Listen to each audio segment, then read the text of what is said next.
Salut, c'est Paul, j'espère que tu vas très très bien. Je suis très content de te retrouver sur cette chaîne.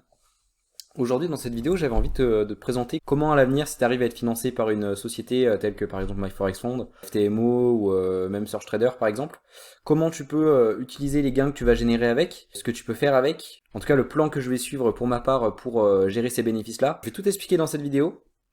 Et j'espère que ça pourra t'aider à l'avenir si tu arrives à réussir ces examens et avoir une idée de ce que tu pourrais faire avec, par exemple, qui serait, on va dire, de mon point de vue, intelligent à faire. Donc on se retrouve devant ma tablette graphique pour, du coup, pour t'expliquer correctement comment, on va dire, le plan que je souhaite mettre en place. Allez, à tout de suite. Donc voilà, on se retrouve sur ma tablette graphique où je vais t'expliquer comment je vais gérer en fait mes bénéfices propres firme et ce qui je pense est bien à faire. Après, évidemment, je ne juge personne, chacun fait ce qu'il veut avec ses profits, mais c'est vrai que ce plan-là, je le trouve intéressant, et je vais t'expliquer pourquoi. Allez, c'est parti. Donc, premièrement, imaginons que tu as passé un challenge MyForexFund, comme celui que je suis en train de passer en ce moment. Tu es financé, par exemple, 100K. Ok. Comme je te l'ai précisé dans l'ancienne vidéo, dans la vidéo juste avant si tu as envie de la regarder, moi je te conseille de viser voilà, entre 1 et 3% de perf. D'accord. Donc jamais au-delà de 3%. Tout simplement parce que, comme je vais me répéter, mais tu as toujours ces règles à suivre. Tu as les 5% à ne pas perdre en un jour et les 12% à ne pas perdre sur le compte. Donc ça, tu le sais déjà. Euh, Si tu es financé ce montant-là, donc 100 000 euros, si tu fais par exemple 3%, tu vas générer du coup 3 000 euros. Je vais simplifier un petit peu, je vais pas parler des impôts, etc., etc. Donc tu gardes 20%. Allez, on va dire avec les impôts machin, tu gardes 2000 euros dans ta poche, net. Voilà. Sur ces 2000 euros, moi ce que je te conseille de faire, alors après c'est une méthode assez agressive, c'est pas pour tout le monde, tout dépend si t'as des enfants, tout dépend où tu vis bien évidemment. Si tu vas à Paris par exemple, c'est une ville très chère, donc tu pourras peut-être pas faire ce que je vais t'expliquer dans cette vidéo. Mais si tu gagnes par exemple 2000 euros net par mois avec une propre firme quelconque, ce que tu peux faire, moi ce que je vais faire, c'est diviser ça en fait en plusieurs parties. Premièrement, il y aura la partie perso. Bien évidemment, faut que je me rémunère, faut que je m'achète à manger, faut que je me fasse plaisir, faut que j'aille au restaurant, machin, et voyager aussi par la même occasion si je peux me le permettre. D'accord, donc on va dire dépenses perso. Ok. Deuxièmement, je vais en investir une grosse partie dans mon compte de trading propre. Et je vais t'expliquer pourquoi après. Là, je t'explique juste comment je compte faire les choses. Ok. Compte de trading propre. Troisièmement, une partie en bourse long terme. D'accord. Je vais marquer bourse. Ok, donc déjà on a trois parties. Et la dernière partie, qui est importante je trouve aussi, c'est l'épargne. L'épargne. Donc sur ces bénéfices-là, il faudra qu'il y en a. En fait, faut diviser ça par 4. Voilà. Là-dessus, sur les, par exemple, si j'ai un salaire de 2000 euros net avec les profits, je pars toujours de cet exemple. Et bah du coup, personnellement, je pense que je me garderai, étant donné que je suis jeune, j'ai pas d'enfant, j'ai pas toutes ces contraintes-là, j'ai pas beaucoup de charges, etc.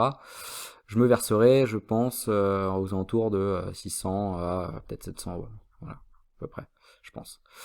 Pour le compte de trading propre, donc là-dessus il restera à peu près 1400. Et bah du coup, sur les 1400, c'est tout simple, je divise par 3. Ok, donc 1400 divisé par 3, je calcule, ça fait à peu près 400 euros. Ça fait à peu près 400 euros. Donc là-dessus, tout simplement, je vais mettre 400, 400, 400. Ok. On va partir avec un nouvel exemple, juste pour que tu te rends compte un peu. Je vais juste te montrer un exemple avec une propre firme, avec un compte plus important. Si jamais j'arrive par exemple à avoir un 300K, bah, du coup pareil. Imaginons que je fais 3%, ça fait 9000. Moins les impôts, tous les machins, etc. Il reste, allez, on va dire 7000 euros. Là-dessus, toujours pareil, on divise en 3 parties, en 4 parties, pardon. Donc, perso,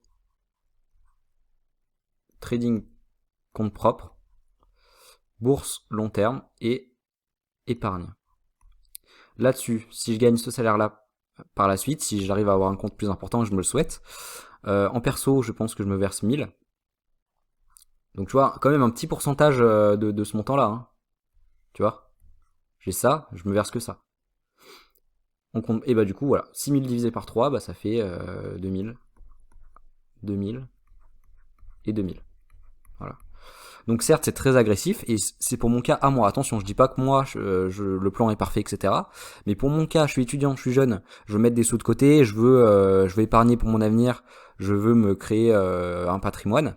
Pour moi, c'est comme ça que je vais opérer. Mais bien évidemment, si tu habites à Paris, que tu as des enfants, je me répète encore, mais etc., tu vas pas te verser que 1000 euros, tu vas peut-être te verser 2000, voire 3000, et tu vas voilà faire en fonction de ça. D'accord. Maintenant, la question, pourquoi je me verse 2000 euros sur mon compte de trading propre, alors que j'ai un compte financé de 300 000 et que je pourrais trader très bien là-dessus à l'avenir? Bah, la raison, elle est très simple. C'est que ces propres firmes-là, certes, ça marche très bien aujourd'hui et je pense que ça a de l'avenir. C'est des sociétés qui gagnent, enfin, qui fonctionnent très bien. Mais on sait jamais ce qui peut se passer. Ça se trouve, du jour au lendemain, il y en a une qui peut faire faillite. Bon, c'est peu probable, je pense, de mon point de vue, mais ça peut arriver. Et tout simplement, si par exemple tu as un compte, je vais reprendre le même exemple, de 300K, donc quand même un gros compte, bah certes c'est bien, t'as un gros compte, je sais pas, tu gagnes peut-être entre 6000 et 9000 euros par mois. Imaginons que sur ces 6000 et 9000 euros par mois, tu dépenses tout, tu mets rien de côté, tu mets pas sur ton compte de trading propre, t'investis pas en bourse, etc. Et bah le problème qui va se poser, c'est que si jamais le compte, ça peut arriver, hein, même des traders qui sont rentables, des traders qui sont très performants, on peut des fois faire n'importe quoi. Bon, c'est rare, mais on peut, c'est pas impossible, perdre par exemple 12% du compte. Si on perd 12%, bah c'est simple, du coup t'en as plus, t'as plus ça, t'as plus rien. Donc t'as plus de source de revenus du tout. Donc comment tu fais? Il faut repasser un challenge, il faut repayer, on va dire subir, même si un certain stress, d'accord? Parce que pour passer un 300K, c'est quand même le test, je crois que c'est 1300 euros de dépenses pour passer un test comme ça. Donc t'as encore, t'as plus rien et t'es obligé de resubir un certain stress, etc.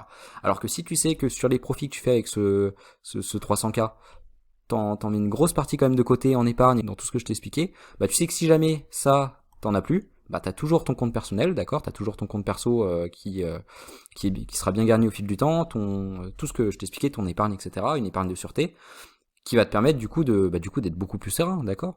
Et moi je pense que le but aussi, c'est que franchement les prop firmes c'est génial, je suis le premier à dire c'est top, mais franchement durer plus de 2 ans sur les prop firmes, franchement c'est chaud, même pour un trader très performant, franchement tenir plus de 2 ans là-dedans c'est quand même assez chaud. Donc moi franchement je te conseille de vraiment construire, de t'aider de ça pour construire ton compte propre, d'accord, parce que je pense que l'objectif de tout trader c'est quand même de trader son propre capital. Et mais évidemment tu peux pas, voilà, si t'as un capital de 10 000 par exemple, tu ne vas pas gagner des sommes astronomiques. C'est pour ça qu'il faut construire, c'est un processus long, c'est long terme, ton capital. Et on va dire le but ultime pour moi, ça serait en fait d'avoir un capital propre aussi gros qu'un capital propre firme, avec le temps, d'accord. Si t'as ça, c'est nickel. Parce que l'avantage, c'est que si t'as un capital propre, un vrai capital à toi, qui est 300 000 euros, bah t'as aucune règle. Enfin, t'as aucune règle. Tu sais que t'as toujours des règles à suivre pour pas cramer ton compte. Mais je veux dire, t'as pas les. Tu sais que tu peux perdre plus de 5% par jour. Et même si tu perds 12% du compte, ce qui n'est pas génial encore une fois, bah t'as toujours ton compte. T'as toujours 200 000, enfin voilà, 280K dans ton compte. D'accord? T'as toujours ça. Alors que si tu fais ça, enfin si t'as ton compte financé là, tu fais ça, bah t'as plus rien. Ok? Donc moi je pense que l'objectif c'est quand même de trader avec son propre capital, même si à l'avenir tu peux très bien avoir un capital comme ça, de 300 000, et avoir un compte, des comptes propres, enfin des comptes financés à côté de, je sais pas, plusieurs centaines de milliers d'euros, par exemple 500 000, 600 000, et avoir les deux, euh, avoir des comptes propres firmes d'un côté, et des comptes perso, un compte perso de l'autre, d'accord? Comme ça t'as les deux, et ça te sécurise énormément, c'est-à-dire que tu dépends pas uniquement de ton compte propre firme pour vivre. Et en plus de ça, si tu fais ce que je vais faire en tout cas, bah t'as aussi de l'épargne, t'as une épargne de sûreté, et t'as en plus d'investissements en bourse qui travaillent pour toi. Et moi je pense que c'est important de procéder comme ça, surtout si t'es jeune, enfin après que même si t'as plus de 30 ans, enfin ou même plus de 40 ans, enfin voilà, il y a pas de à tout âge, hein, mais moi je trouve que c'est bien de faire comme ça parce que euh, bah du coup tu préserves quand même ton capital, tu construis ton patrimoine. Et voilà, comme je te dis, on sait jamais ce qui peut arriver à l'avenir. Une propre firme, ça peut disparaître, même si voilà. Et bah t'as toujours ça de côté, tout simplement, d'accord. Et en plus de ça, du coup, si par exemple tu perds un compte à 300 000 financé et que t'as au fur et à mesure des mois, etc., t'as mis de côté, je sais pas, 40 000 euros par exemple en épargne ou je sais pas. Et bah du coup, même si tu perds celui-là, enfin voilà, tu perds ça, bah t'as quand même ça, tu vois. T'as quand même les 40 000, donc tu peux te repayer quand même un challenge assez facilement. Parce que je te le rappelle, un challenge comme ça coûte 1300 € à peu près chez MyForexFund. Donc franchement, je trouve ça bien parce que, enfin voilà, t'as pas la pression de te dire putain si je le perds, j'ai plus rien, etc. Parce que si tu le perds, bah tu sais que t'as ça et donc tu peux t'en repayer un, tu peux t'en repayer d'autres et ainsi de suite, ainsi de suite. Euh, Faut voir comme ça, pour moi les propres firmes, c'est-à-dire d'avoir un compte, d'essayer d'avoir le plus de comptes possible. Pourquoi pas de les cumuler, mais quand même d'avoir des comptes différents, comme ça si t'en craches un, t'en as toujours un autre. Si tu craches celui-là, t'en as toujours encore un autre, et t'en repasses en fait au fur et à mesure. C'est un cycle qui se répète. Et au fur et à mesure aussi tu mets de côté pour que si jamais t'en perds un, et bah du coup pour toi c'est encore plus facile de t'en repayer un, et bah à nouveau d'être financé. D'accord, ce sera plus le même effort financier peut-être qu'au début, parce qu'au début peut-être qu'avant d'être financé, au tout départ, t'étais peut-être salarié, etc., tu gagnais, je sais pas, 1200 € par mois, et que pour toi, payer 1300 € en challenge, bah, c'était quand même un certain effort financier, d'accord. Alors que là, bah, si t'arrives à faire cet effort financier, à être financé, ce montant-là, et que tu t'arrives à le garder, t'es discipliné, tu lâches rien, et que tu arrives à le garder peut-être 6 mois, bah voilà, avec ce que je t'ai expliqué, si tu gagnes 2% par mois, bah tu mettras quand même beaucoup de côté. Voilà, par exemple, si pendant 6 mois tu arrives à le garder, que tu fais 2% par mois, ce qui est pas non plus astronomique, bah 2%, tu gagnes 6 000 €, moins les charges, les impôts, etc.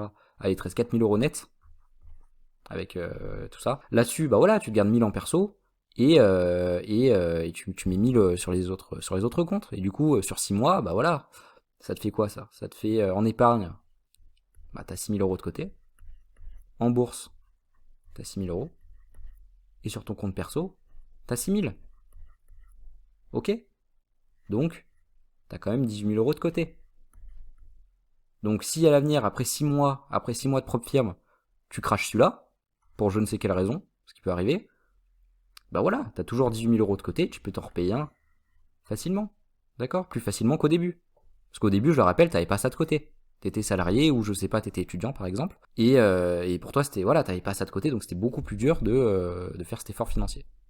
Donc voilà, je vais en terminer ici. Je pense que tu as très bien compris ce que je voulais te dire. En tout cas, j'espère que ça t'a plu. J'espère que tu comprends un peu enfin l'intérêt de ce plan-là. Aussi, je t'ai pas dit pourquoi investir en bourse, tout simplement parce que l'investissement, plus t'investis tôt, plus il y a un effet qui se produit, qui est l'effet cumulé. Et en fait, plus les intérêts que tu vas percevoir vont être importants. Donc je pense aussi investir en bourse long terme, c'est nécessaire. Et je rappelle aussi que l'investissement en bourse long terme, c'est pas pareil que le trading. Le trading, c'est plus court terme, on achète et on revend dans la journée. Alors que investir en bourse long terme avec je sais pas, un compte titre ou un PEA, bah tu laisses tes investissements, t'achètes des actions à dividendes, t'achètes par exemple un ETF ou quoi que ce soit, et tu laisses fructifier plusieurs années pour pourquoi pas voilà avoir des dividendes et laisser couler en fait, laisser couler ton investissement et avoir quelque chose sur le long terme, d'accord. Je pense que c'est nécessaire de faire comme ça aussi. Et je pense que si tu suis ce plan-là, si tu arrives à être financé, alors je dis pas que c'est simple encore une fois, ça paraît simple dit comme ça, mais ça demande beaucoup de travail encore une fois. Et bah voilà, tu peux te construire un patrimoine, tu peux te construire une vie, on va dire libre, parce que, enfin, moi je pense que le vrai bonheur, avant tout pour moi, après voilà, je ne juge personne encore une fois, ça vient surtout dans la liberté de ce que tu fais, dans la liberté de comment tu travailles, dans la liberté de aussi ce que tu as envie de faire au quotidien, avec les gens avec qui tu as envie de fréquenter, la liberté géographique, de voyager, voilà, de vivre ta vie un petit peu comme tu l'entends. Et en fait, tout ce processus-là que je viens de t'expliquer, ça peut te permettre d'atteindre ce résultat-là. C'est pas, je te dis pas que tu vas devenir milliardaire, tu vas devenir Jeff Bezos, etc. Mais je te dis que tu peux gagner ta liberté avec ça. D'accord. Et pour moi, la liberté, c'est déjà énorme. Pour moi, la liberté, ça représente 90% du bonheur. Il n'y a pas besoin de gagner, on va dire, 100 000 € par mois. Si tu gagnes ce genre de montant, c'est très bien, hein, je dis pas le contraire. Même moi, je serais très content, je dis pas, voilà, etc. Mais le plus important, c'est la liberté. Après, c'est le confort. Le plus important, c'est d'assurer tes dépenses et de vivre selon tes termes. D'accord. Pour moi, en tout cas, c'est le plus important. Et je pense que vous êtes beaucoup dans ce cas-là. Voilà. Aussi, en plus de tous ces revenus-là, il ne faut pas hésiter aussi à se créer d'autres revenus. D'accord. Donc type, il y a plein de choses aujourd'hui que tu peux faire en plus du trading, de la bourse, etc. que tu peux faire en plus pour toujours avoir, je veux dire, des choses qui fonctionnent, qui te rapportent de l'argent, etc. Par exemple, tu peux très bien monter un site, par exemple, où tu vas apprendre des personnes une certaine compétence, comme moi par exemple je le fais avec le trading, et pour pourquoi pas par la suite vendre des formations ou en accompagnement, ok. Tu peux aussi, moi c'est ce que je compte faire aussi, monter un e-commerce par exemple. ICO, ok. Tu peux aussi faire de l'affiliation. Tu peux développer une audience. Tu peux vendre par exemple tes services sur Fiverr. Donc après, c'est des revenus que tu peux faire en plus de tout ça pour du coup encore, on va dire mettre plus de côté, se servir de ces revenus-là pour les mettre en fait sur ton compte de trading propre, en bourse ou même en épargne comme je t'expliquais, pour accélérer le processus, d'accord. Donc rien ne t'empêche de faire ça, en plus de tout ça, pour voilà, accélérer on va dire le processus. Donc voilà, je voulais partager ça avec toi, n'hésite pas à te créer d'autres sources de revenus. Bah écoute, en tout cas, je suis très content, je suis vraiment très content de te faire ces petites vidéos. J'espère vraiment que tu as appris quelque chose. Et voilà. Et du coup, je te souhaite une très bonne journée. N'hésite pas à me poser un commentaire si tu as des questions, à t'abonner à la chaîne si tu souhaites être informé des prochaines vidéos à propos du trading, de la bourse ou même de l'entrepreneuriat. Hein. Peut-être que je vais faire aussi j'ai l'intention aussi de faire pourquoi pas des résumés aussi de livres. Enfin, j'ai plein de choses prévues pour cette chaîne-là pour t'apporter de la valeur. Donc n'hésite pas à t'abonner, ça prend 2 secondes, c'est gratuit. Et même à mettre un j'aime. Voilà. Et du coup, je te retrouve très bientôt dans une prochaine vidéo. Allez, salut, prends soin de toi.